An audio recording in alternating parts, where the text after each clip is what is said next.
ഇതിനകത്ത് വളരെ പ്രധാനപ്പെട്ട ചില കണക്കുകൾ അജിത് ബാബുവോടും നൽകിയിട്ടുണ്ട്. അതായത് ഇതിനകത്ത് UDF ലീഡ് പ്രതീക്ഷിച്ച അവരുടെ പ്രധാനപ്പെട്ട മേഖലകളുണ്ടല്ലോ, വഴിക്കടവ് മരുത മേഖലകൾ. അതിനകത്ത് തണ്ണിക്കടവിലെ മൂന്നാമത്തെ ബൂത്ത് എണ്ണുമ്പോൾ 120 വോട്ടുകളുടെ ലീഡ് UDF പ്രതീക്ഷിച്ചെടുത്ത് LDF-നാണ് ലീഡ്. 3 വോട്ടുകളുടേതാണെങ്കിലും LDF-നാണ് ലീഡ്.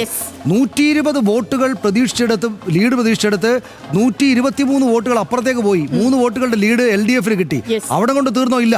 മഞ്ചക്കോട് എന്ന് പറയുന്ന സ്ഥലത്ത് 30 വോട്ടുകളുടെ ലീഡ് UDF പ്രതീക്ഷിച്ചെടുത്ത് LDF 66 വോട്ടുകളുടെ ലീഡ് നേടി. 66 വോട്ടുകളുടേത്. മഞ്ചക്കോട് 90 വോട്ടുകളുടെ ലീഡ് പ്രതീക്ഷിച്ചെടുത്ത് 29 വോട്ടുകൾ LDF ലീഡ് നേടിയെന്നത് നിസ്സാരമായിട്ടുള്ള കാര്യമല്ല. അവിടെയും കഴിഞ്ഞില്ല. വഴിക്കടവ് മേഖലയിലേക്ക് വന്നാൽ ഇതാ ഇവിടെ കോരംകുന്ന് എന്ന് പറയുന്ന സ്ഥലത്ത് 100 വോട്ട് UDF പ്രതീക്ഷിച്ചതാണ്. പക്ഷേ LDF-നാണ് ലീഡ് 22. 13 കാരക്കോട് 150 വോട്ടുകൾ അവിടെ UDF പ്രതീക്ഷിച്ചു. ലീഡ് LDF-നാണ് 2 വോട്ടുകളുടേത്. അപ്പോൾ വീണ്ടും സീൻ മാറി. 100 വരുമ്പോൾ അവിടെ 63 ഉള്ളൂ. എല്ലായിടത്തും പ്രതീക്ഷിച്ചത് എന്ന് വെച്ചാൽ ഒരല്പം കൂട്ടി എഴുതിയതായിരിക്കാം. പക്ഷേ എങ്കിൽ പോലും UDF-ന്റെ ചില ശക്തി കേന്ദ്രങ്ങളിലെങ്കിലും LDF ലീഡ് നേടിയിരിക്കുന്നു എന്ന ഒരു സീന് അജിത്ത് നമ്മുടെ ശ്രദ്ധയിൽപ്പെടുന്നുണ്ട്. അത് LDF-ന്റെ സവിശേഷത കൊണ്ട് എന്നതിനെ പോലെ തന്നെ, അല്ലെങ്കിൽ എന്ന് കാണണ്ട, അതിന് പകരം അൻവർ അവിടങ്ങളിൽ നിന്ന് LDF വിരുദ്ധ UDF വോട്ടുകൾ പിടിച്ചത് കൊണ്ടായിരിക്കും. എന്നാൽ അൻവർ UDF-ന്റെയോ LDF-ന്റെയോ ഏതെങ്കിലും ഒരാളുടെ മാത്രം വോട്ടാണോ പിടിക്കുന്നത്? അല്ല, രണ്ട് പക്ഷത്തു നിന്നും വോട്ട് പിടിക്കും. നിലമ്പൂരിൽ അൻവർ ഫാക്ടറാണ്. തുടക്കത്തിൽ 1 മണിക്കൂർ പിന്നിടുമ്പോൾ തന്നെ PV അൻവർ ഫാക്ടർ ആണെന്നുള്ള കാര്യം വഴിക്കടവിൽ നിന്നേ നമുക്ക് അത് വ്യക്തമാണ്. ഈ 3-ാം റൗണ്ടിൽ ഇടതു മുന്നണിയിൽ നിന്നും അതുപോലെ ഐക്യ ജനാധിപത്യ മുന്നണിയിൽ നിന്നും വോട്ടുകൾ PV അൻവറിലേക്ക് എത്തുന്നു എന്ന് പറഞ്ഞാൽ അവിടെ ഈ അൻവർ ആരുടെ വോട്ടാണ് ചോർത്തിയത് എന്നുള്ളതൊക്കെ ഇനി അറിയണം. 3-ാം റൗണ്ടിൽ ഇപ്പോൾ ഈ 2 പക്ഷവും തമ്മിൽ, ഇടതുപക്ഷവും അതുപോലെ തന്നെ ഐക്യ ജനാധിപത്യ മുന്നണിയും തമ്മിലുള്ള വോട്ട് നില 230-ന്റെ മാത്രം ഒരു ലീഡാണ് നിൽക്കുന്നത്. നേരിയ ഭൂരിപക്ഷമാണ്.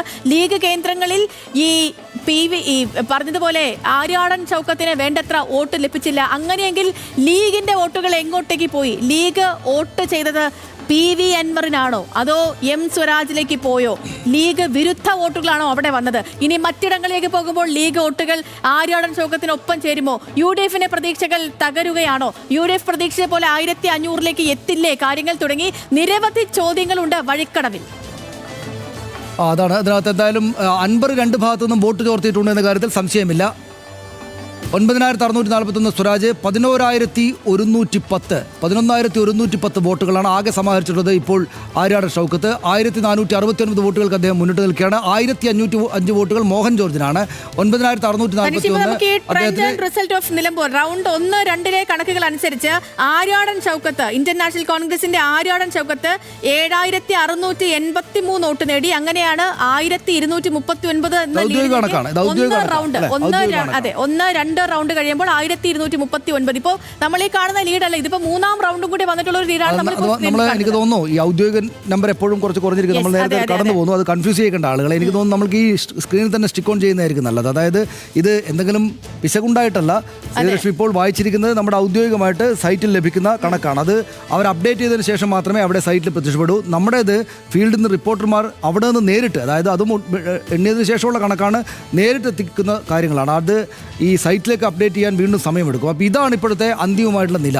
1469 വോട്ടുകൾക്ക് മുന്നിട്ട് നിൽക്കുകയാണ് ആര്യാടൻ ഷൗക്കത്ത്. 1469 വോട്ടുകൾക്ക് 3-ാം റൗണ്ട് എണ്ണുകയാണ്. 3-ാം റൗണ്ടിലെ പകുതിയെങ്കിലും കടന്നിരിക്കാനാണ് സാധ്യത.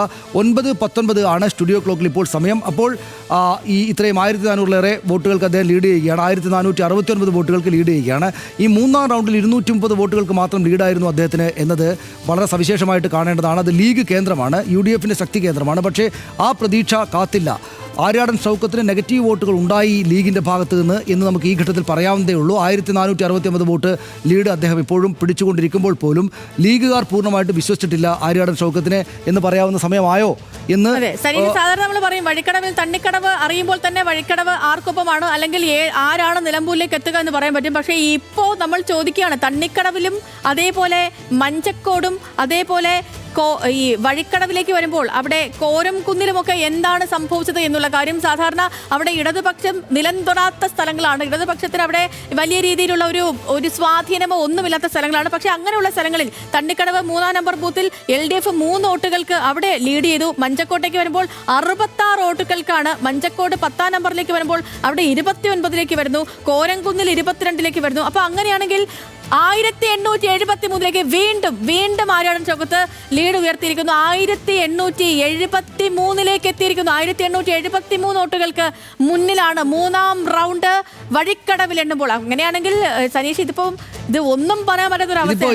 ഇതിപ്പോ മുസ്ലിം ലീഗിന്റെയും കോൺഗ്രസിന്റെയും പ്രവർത്തകർക്ക് വിജയം ഉറപ്പിക്കാവുന്ന സമയം ഇപ്പോൾ ഉണ്ട്. 1873 അതുകൊണ്ട് അവർക്ക് ആഹ്ലാദ പ്രകടനം നടത്താം, അവർ ആഹ്ലാദ പ്രകടനം നടത്തുന്നുണ്ട്. പക്ഷേ നമുക്ക് ഈ ഘട്ടത്തിലും വിട്ടുകളയാറായിട്ടില്ല. 1873 നമുക്ക് പുറത്തുനിന്ന് കാര്യങ്ങൾ കാണുന്ന ആളുകൾക്ക് ഇനി അങ്ങോട്ട് പോകാനുള്ളത് LDFന്റെ സ്ഥലത്തേക്കാണ് എന്നതിനെ നമുക്ക് തള്ളിക്കളയാൻ പറ്റില്ല. കാരണം എം സ്വരാജ് നല്ല വോട്ട് സമാഹരിക്കുന്നുണ്ട് എന്ന കാര്യം നമ്മൾ കാണണം. 10,743 വോട്ട് അദ്ദേഹവും 4,000-ഓളം വോട്ട് അൻവറും സമാഹരിച്ചിട്ടുണ്ട്. അപ്പോൾ എന്ന് വെച്ചാൽ ഈ രണ്ടും ചേർന്നാൽ ആര്യാടൻ ഷൗക്കത്തിനേക്കാൾ മുകളിലേക്ക് പോകും. ഡിഫറൻസ് മാറി. ഇപ്പം 2000-ൽ പരം വോട്ടുകൾ. അതാ ഞാൻ പറഞ്ഞത്. അപ്പോൾ ആ നിലക്ക് വോട്ട് ആര്യാടൻ ഷൗക്കത്തിന് അനുകൂലമായിട്ടുള്ള തെരഞ്ഞെടുപ്പാണോ എന്ന് ചോദിച്ചാൽ രണ്ടുപേര് ചേർന്ന് ആര്യാടൻ ഷൗക്കത്തിന് ഓപ്പോസിറ്റ് കൂടുതൽ വോട്ടുകൾ സമാഹരിച്ചിട്ടുണ്ട്. മുസ്ലിം ലീഗിന്റെ കേന്ദ്രങ്ങളിൽ അദ്ദേഹത്തിന് ചെറിയ വോട്ട് കുറവുണ്ടായിട്ടുണ്ട് എന്ന കാര്യം നമ്മൾ കാണുന്നുണ്ട്. അപ്പോൾ സ്വാഭാവികമായിട്ടും ഇനി അങ്ങോട്ടേക്ക് പോകുമ്പോൾ ആ അൻവർ വോട്ട് സമാഹരിക്കുന്ന സ്ഥലവും അല്ല, മൂത്തേടം കഴിഞ്ഞാലും ഞാൻ പറയുന്നത് നിലമ്പൂർ നഗരസഭയാണെങ്കിലും നമ്മൾ നേരത്തെ പറഞ്ഞ അമരമ്പലം പോലുള്ള സ്ഥലങ്ങളാണെങ്കിലും ഉണ്ടല്ലോ. ഞാൻ പറയുന്നത് സേതുലക്ഷ്മി, നമ്മുടെ സ്ക്രീനിലേക്ക് ആളുകൾ സാവൂതം നോക്കി നിൽക്കണം. കാരണം നോക്കി നിന്നേ പറ്റൂ. കാരണം ഇത് കഴിഞ്ഞിട്ടില്ല, ഇത് കഴിയില്ല. ഇത് അവസാന ഭാഗത്തെ LDF അവരുടേതാണെന്ന് കണക്കാക്കുന്ന സ്ഥലത്തേക്ക് ചെന്നെത്തുകയുള്ളൂ. അതുകൊണ്ട് പറയാൻ പറ്റില്ല. അത്രയും തെരഞ്ഞെടുപ്പുകൾ ഇപ്പോൾ കെ സുരേന്ദ്രൻ്റെ കഴിഞ്ഞ തവണത്തെ തെരഞ്ഞെടുപ്പ്, കാസർഗോഡ് ഉണ്ടായിരുന്ന തെരഞ്ഞെടുപ്പ് 83 വോട്ടുകൾക്ക് അദ്ദേഹം പരാജയപ്പെട്ട തെരഞ്ഞെടുപ്പ് അവസാന നിമിഷം വരെയും ആവേശത്തോടെയായിരുന്നു പോയിരുന്നത്. അവസാന നിമിഷം വരെ എന്തും സംഭവിക്കാം എന്തായിരുന്നില്ല. അങ്ങനെ ഒന്നിലേറെ മണ്ഡലങ്ങൾ ആ ഘട്ടത്തിലൊക്കെ കണ്ടതാണ്. അപ്പോൾ അതുകൊണ്ട് ഈ ഘട്ടത്തിൽ 1873 നിശ്ചയമായിട്ടും ആര്യാടൻ ഷൗക്കത്തിന് ആഹ്ലാദിക്കാനും അദ്ദേഹത്തിൻ്റെ പ്രവർത്തകർക്ക് ആഹ്ലാദ പ്രകടനം നടത്താനും മുദ്രാവാക്യം വിളിക്കാനും ഒക്കെയുള്ള അവസരം നൽകുന്നുണ്ട്. സംശയമേ ഇല്ല.